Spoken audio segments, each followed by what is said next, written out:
Hello friends, कैसे हैं आप लोग। उम्मीद है फिट हैं, लाइफ एंजॉय कर रहे हैं। फ्रेंड्स, आज डिटेल से वीडियो शेयर करेंगे आलमंड प्लांट्स के अबाउट, और आज हम इसको सीड से ग्रो करने जा रहे हैं। बेसिकली जो आलमंड है, बादाम का प्लांट है, वो आप सीड से ग्रो कर सकते हैं। और इसका सीड वही होता है जो आपको ड्राई फ्रूट से बादाम मिलता है, और जो बादाम की गिरी होती है वही इसका सीड होता है। इसको आप किसी भी वैरायटी के बादाम से ग्रो कर सकते हैं, चाहे वो देसी हो, ईरानी हो, या कोई आपकी अमेरिकन गिरी हो, कोई भी हो। जब आपका बेबी प्लांट बनेगा वो देसी प्लांट बनेगा, बाद में आप उसको ग्राफ्ट करके उसकी वैरायटी, उसकी क्वालिटी को चेंज कर सकते हैं। अब यहाँ पे जो आपने गिरी लेनी है वो बहुत ही अच्छी होनी चाहिए, साबित होनी चाहिए, उसके ऊपर कोई भी कट नहीं लगा होना चाहिए। अगर आपकी गिरी ज़रा सी भी डैमेज होगी तो वो जर्मिनेट नहीं होगी। इसका बहुत ही सिंपल प्रोसेस है, और आप इसको हमेशा फरवरी में और मार्च में और 15 अप्रैल तक ये प्रोसेस कर सकते हैं। आपके मैक्सिमम सारे के सारे सीड्स जर्मिनेट होंगे। आप कोई कप ले सकते हैं, कोई गिलास ले सकते हैं, कोई इस तरह की ट्रे ले सकते हैं। उसमें आपने नॉर्मल सा पानी फिल करना है, उसके अंदर अपनी सारी की सारी गिरी को सोक कर देना है, पानी में भिगो देना है। अब इसको आपने कम से कम 12 घंटे के लिए पानी में अब्जॉर्ब रहने देना है, सोक रहने देना है। ये थोड़ा सा मॉइस्चर को अब्जॉर्ब करेंगी, और इसका जो स्टार्टिफिकेशन का प्रोसेस है वो कंप्लीट हो जाएगा। इसके बाद आपने थोड़ा सा फील करना है 2 घंटे 4 घंटे के बाद। अगर कोई बादाम पानी के बिल्कुल ऊपर फ्लोट करने लगे, तैरने लगे, तो आप समझ जाएं ये वाला सीड जो है ये कभी भी जर्मिनेट नहीं होगा। आप 1 मिनट से पहले इसको खा जाएं और इसका रोला ख़त्म कर दें। अब जो पानी के नीचे सीड्स बैठे हुए हैं वो आपके 100% जर्मिनेशन के लिए तैयार है, अगर उनके ऊपर कोई भी कट या ज़रा से भी डैमेज नहीं है। अब आपने क्या करना है कि दूसरा ट्रे लेना है, डिस्पोजेबल कप होना चाहिए। कप हो, ट्रे हो, या बड़े साइज़ की ट्रे हो, जिसको आप 100% एयर टाइट कर लें। सबसे पहले आपने 3 4 5 टिश्यू पेपर की लेयर बनानी है। उसको बिल्कुल नीचे इस तरह करके फ्लैट कर देना है, और जब आप उसको फ्लैट करेंगे उसके ऊपर मॉइस्ट करना है वाटर को। और आपने कभी भी टिश्यू पेपर को वेट नहीं करना, सिर्फ़ और सिर्फ उसको मॉइस्चर दे रहे हैं। और 4 5 6 टिश्यू पेपर का बेड बनाना है। उसके बाद आप जितने भी आपके सीड्स हैं उनको थोड़े थोड़े गैप के साथ बिल्कुल साथ साथ एडजस्ट कर देना है। इस तरह आपने सारे के सारे सीड्स को लगा देना है। और जब आप इस तरह सारे सीड लगा लेंगे, उसके ऊपर दोबारा से आपने 8 9 10 टिश्यू पेपर्स की लेयर को जोड़ के ऊपर इसके रैप कर देना है। और जब इसके ऊपर रैप कर देंगे, उसके ऊपर आपने दोबारा शावरिंग करनी है। पानी इतना ज़्यादा शावर करना है कि टिश्यू पेपर सिर्फ़ और सिर्फ मॉइस्ट होना चाहिए। अगर टिश्यू पेपर ऊपर वाली लेयर या नीचे वाली लेयर बहुत ज़्यादा वेट होगी, या थोड़ी सी भी वेट होगी, तो बहुत जल्दी आपके सीड्स को फंगस लग जाएगा, और इनमें से बहुत ही गंदी स्मेल आएगी, और आपके सारे के सारे सीड ख़राब हो जाएंगे। टिश्यू पेपर से इस तरह रैप करने के बाद आपने इसके कैप को 100% टाइट कर देना है। मतलब आपने जो ढक्कन है उसको 100% एयर टाइट कर देना है।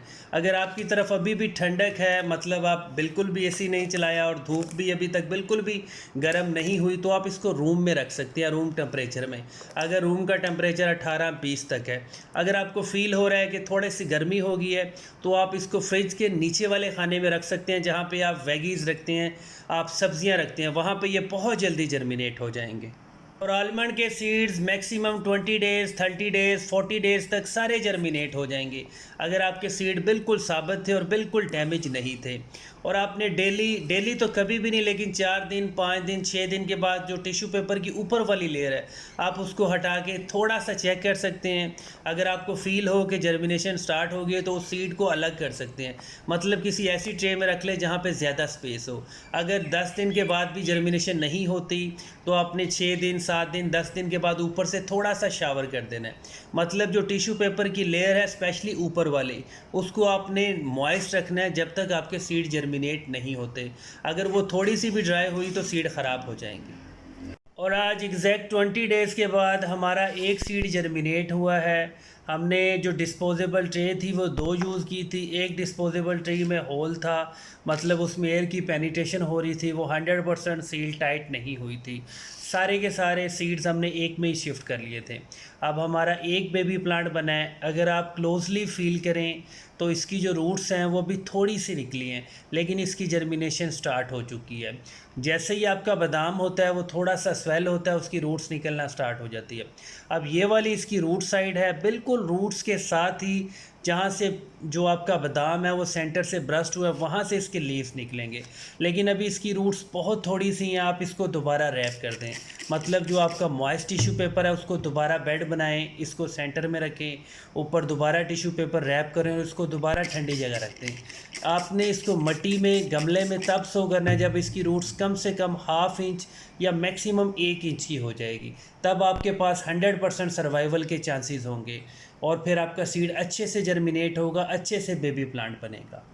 मज़ीद 1 हफ़्ता हमने वेट किया, अब इसकी रूट्स काफ़ी हद तक मैच्योर हो चुकी हैं।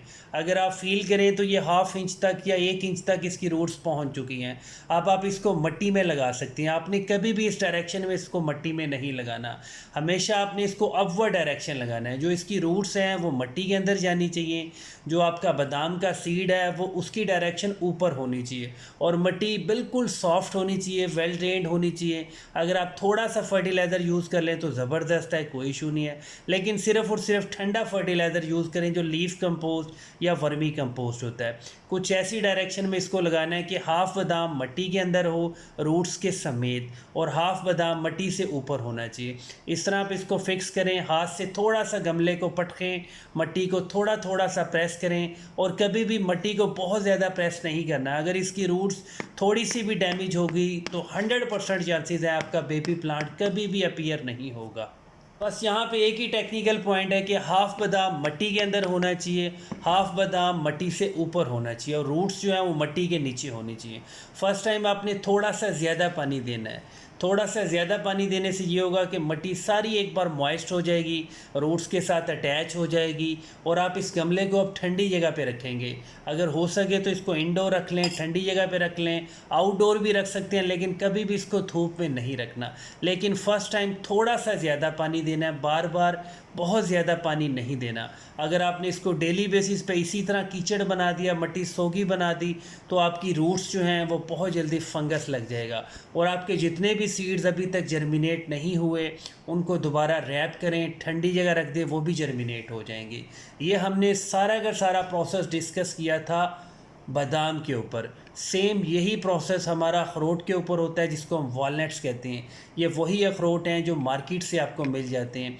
इनको भी ऐसे ही पानी में सोक करना है, टिश्यू पेपर में रैप करना है। 40 डेज़ 30 डेज़ के बाद इसके सीड जर्मिनेट होते हैं।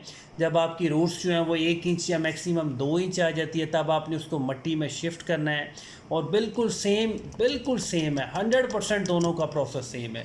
अगर आप वॉलनट्स को ग्रो करने जा रहे हैं तो बिल्कुल साथ ही आप बादाम को भी ग्रो करें। अगर आप बादाम को ग्रो करना चाह रहे हैं तो वॉलनट्स को साथ करें। 100% सेम प्रोसेस है, सेम प्रोसीजर है।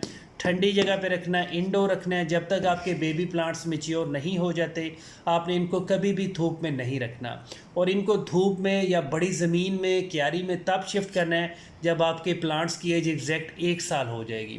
1 साल बाद इनमें इतनी एबिलिटी होगी कि ये ठंडी मीठी धूप को बियर कर सकेंगे, फिर आपका प्लांट अच्छे से सर्वाइव भी करेगा। ऐसा कभी नहीं हो सकता कि अभी आपका बेबी प्लांट बना है आप उसको जाके क्यारी में या धूप में लगा दें, आपका प्लांट बहुत जल्दी सड़ जाएगा। ये थोड़े से ठंडे एरिए के प्लांट्स होते हैं, लेकिन जो वॉलनट्स के प्लांट है वो लो चिल है। इसको आप पंजाब में भी ग्रो कर सकते हैं, अच्छे रिजल्ट्स मिलते हैं।